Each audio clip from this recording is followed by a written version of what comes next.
L'assistente sanitaria trevigiana accusata di aver finto di vaccinare centinaia di bambini, prima nel distretto sanitario di Codroipo, dove aveva lavorato tra il 2009 e il 2015, e poi all'USL 2 di Treviso, dove si era trasferita in seguito, è indagata dalla Procura della Repubblica di Udine anche per l'ipotesi di reato di peculato.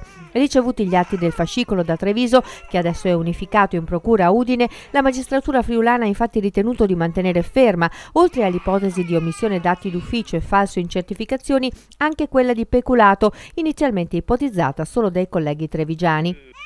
L'ipotesi di peculato è stata contestata perché Emanuela Petrillo, la 31enne assistente sanitaria di Spresiano, sarebbe entrata nella disponibilità dei vaccini destinati ad uso pubblico e li avrebbe poi distrutti o utilizzati in modo diverso.